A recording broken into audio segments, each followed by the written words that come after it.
Bismillah ar-Rahman ar-Rahim. Assalamu alaikum. Welcome back. 8:53 a.m. News and views right here on Salam Media, and it gives me great pleasure to welcome to our next interview, and that is you, Mariam Magdalene Moonsami Abdul Mumit from Magdalene Moonsami Attorneys. She's also an activist.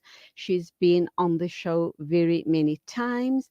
And let me take this opportunity to say Mabruk, Mubarak, on the good news that you are now married, Alhamdulillah. For the purposes of this interview, would you like me to refer to you as Mariam or Magdalene? We can stick to Magdalene for the purpose of this interview. Because, Okay. Lovely to hear your lovely lovely to hear your good news. Alhamdulillah. May your marriage be one that is filled with love and happiness, inshallah. inshallah, all will be well. Yes, indeed. Okay, so let's get to the business of the day. Some very, very serious issues playing out all around the country and all around the world. We are going to be looking at the story around Chief Mandla Mandela, who has faced criticism and racist insults over his Western Sahara comments. And that was quite sad. And of course, he went on to say that let's not forget the last colony of Africa, Western Sahara. Let us fight to free Western Sahara from oppression. And he is referring obviously to Morocco. And if memory serves me correctly, you and I had a discussion on this issue a couple of months ago when the current leader or prime minister, or however he addresses himself as, visited South Africa amongst much rejection and amongst activists, obviously, and people like us here at Salam Media. The comments, we understand, provoked fury from Morocco, who denounced them as provocative, while the African Nations Championship organizers, the Confederation of African Football, said on Saturday it will be opening an investigation into the issue. So, are they going to be opening an investigation into the issue against Mandla Mandela or in support of him? Shukran, Julie, I think the issue here is very simple. Morocco is caught on a stalemate. One, it's backed up because of Qatar Gate and the World Cup, and Mm, that investigation has been considered to already. Secondly, the issues of what is transpiring in the European Union in terms of the Euro diplomacy that's going on um, is becoming more clearer. Thirdly, the issue of Morocco supporting Israel on requiring Israel to support in terms of sovereignty over the Western Sahara, or making the Western Sahara part of its territory for the purposes of the same Palestinian question in birth.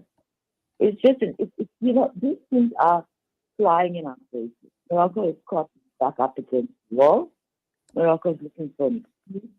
Let us not forget that Polisario, France, is sitting in its Congress as we speak.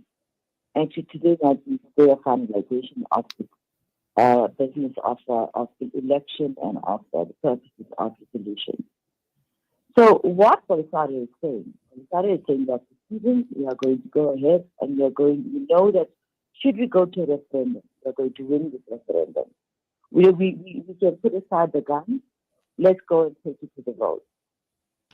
So in terms of what is transpiring, I am so confused about the phenomenon that people find is what is racist with regard to what Mandela Mandela said in Algeria.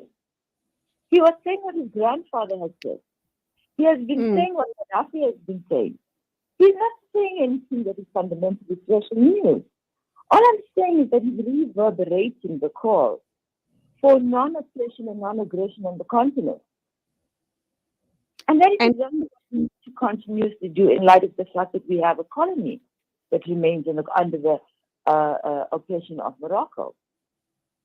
And what he said is not wrong, because the Sahrawi campaigners have regularly, as we know, faced arrest, raids, and violence from Moroccan authorities in the territory, with several female activists in particular being threatened with and subjected to sexual assault and other atrocities. No, look, I mean, I was just with one of the Sahalma who was here in November, sometime, October, November last year. And she has been on a daily basis standing outside for chanting Libre, Frente Polisario, Libre, the Western Sahara, Sahara people. She's been arrested. Her vehicle has been damaged. She has been assaulted by Moroccan police. She's in the occupied territories. So there is, there is detention without trial. There's no legal representation. There's no media presence that is allowed access into the occupied territories. And then when we go to the United Nations, we find that those from the occupied territories have been reorganized, re-engineered, caught into the web of Morocco's style of expenditure. One question that we must ask. If you recall last year, there was an interview that was done with myself and a PhD scholar on the issue where we were debating with Morocco. Morocco invited us to the table for the discussion. You must check then with your producers. I'm not sure who it was that set up that interview. I think it was with Inayat Wadi. The interview was with Inayat Wadi. I think so. And we got there. And I said to him, do not be surprised if Morocco is going to run. I have never had the opportunity, not that guys, okay, let me say, Morocco has never had the opportunity to have the courage to face me. How then does Morocco expect to face righteousness and justice? Okay, we know just out of this continent. Yes. They invited us, we get there, and the next thing they run away. I can't understand. So if we are going to be diagnosing the neurosis of Morocco, when it's finding itself with its back against the wall, I can't understand what is the issue. What is racist about what Mandela? If the Confederation CAF wants to investigate, let them investigate with a lens that is one of, I don't know, what's the grounds for investigation, I would want to ask. Absolutely. And African states, unless there is an extensive, I would then be concerned about who is then at the helm. The same thing that's going to happen in Qatar is going to happen in the Confederation Cup. So you want to problematize the issue that a stadium has been built in the name of Nelson Mandela. His grandson opens it and says, hey, there are persons who are next door across the street from you. What is the problem with that? The instability in the Maghreb and the Sahel region is based on the fact that you have these kinds of situations where Morocco just wants to bring Algiers into doing what? Algiers wants nothing to do with Morocco. There's no conversation about that. So if it was me, I would just say, okay, fine, what are you investigating? Give me the grounds. It's not that I have a personal problem with Morocco. Look, there's nothing that fascinates me about a country that oppresses its own people before oppressing another territory. Magdalene, let's just wrap up and let me put this statement to you. We do know that the status of Morocco has been disputed for a long time internationally. Let's go to 2022 in December. The then US President Donald Trump agreed to recognize Moroccan sovereignty over the territory, and this is where that whole issue comes about, in exchange for Moroccan's recognition of Israel, a position the current Biden administration has not reversed, and I have no hope in them ever reversing that because it suits their agenda.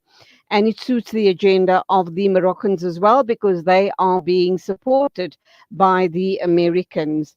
This also then means that there's a long, hard fight ahead of the Sahrawi campaigners to liberate the Sahara or that district, and to gain their independence from the Moroccan people or the Moroccan government or the Moroccan occupiers, however you want to term, whatever terminology we need to use here. Okay, here's one of two things. One is the issue of Biden. Biden has got no position on foreign policy. Trump's position on foreign policy was at least something that came out of his mouth. We understood where he was. It did not have any caricature or architecture in terms of thoughtfulness. Obama's foreign policy, Africa was at the bottom end of his foreign policy. So, I mean, so far as you wanting to then ask, okay, is Biden now just endorsing Trump? I wouldn't even recognize Trump's position. All Trump was doing was neutralizing, as you said, the Israeli position with Morocco, which is fine for that has been a standing policy of the U.S. in any event over the years. It's nothing new. Absolutely. I mean, Kamala Harris came out in support of unconditionally and unequivocally supporting Israel. So for me, even though Gaza was burning under the new Biden administration, she still came out and supported the Israeli position of entrapment in Gaza. So that's the first part. The second part is the issue of non-self-governing territories. According to the United Nations, there are 17. The Western Sahara is one of them.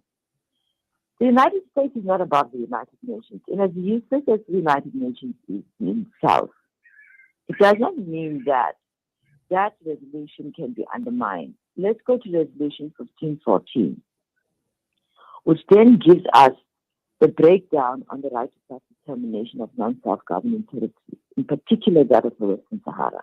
A special resolution that has been drafted, we've spoken about this before. Now, what needs to happen is whether the campaign takes 5 years, 10 years, or 20 years, in my lifetime, there will be 10 or 20.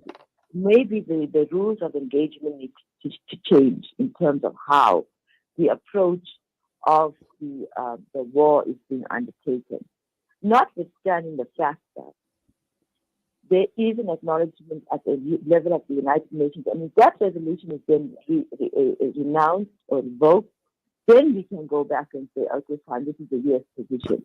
The U.S. position has isolated itself, remember, from the Eastern Europe, which is now becoming a complicated geopolitical situation in terms of and in terms of the western part of Europe. So let's be clear, I'm not being presumptuous and naive in relying on Biden or on Trump as being the compass, whether it is political or whether it is economic, in terms of the current dispensation we are in a global crisis, financial and political crisis.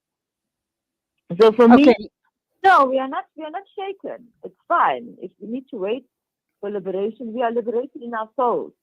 It's a liberation that needs to be put on paper that clarifies, and that referendum will be the paper that confirms the liberation that we have in our minds. Okay, Magdalene, we need to wrap up now. My final question is a short, sharp answer, if you don't mind. Have we had any comments from Mandla Mandela at all? How has he reacted to all of this drama? I haven't spoken to Comrade Mandla. I will speak to him after I speak to you, so that, look, I'm not a spokesperson. However, I'm saying that as a solidarity movement in South Africa, him being part of the solidarity movement with myself for the Western Sahara, there's nothing racist. There's no feelings attached to how we feel about except for oppression. That is where our feelings lie, for the people who are oppressed. In terms of what we say about the reality of oppression, that's not an issue of emotion. That's a matter of fact. So he would be exercising his discretion on fact and not on feeling.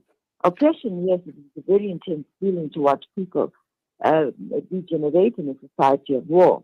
However, our role as activists is to ensure that we put the facts across on the table. Mariam Magdalene Moonsame Abdul Mumit, shukran as always for being with us on the show this morning. You are with Moonsame Attorneys and you're also an activist. Love talking to you. Thank you indeed for your time. Till the next time, as always, salamu alaikum to you. Walaikum salam. To the listeners as well. 9:09 exactly, standing by to talk to us, or rather to bring us the news bulletin of the morning, is our news correspondent, Zai Jadwit.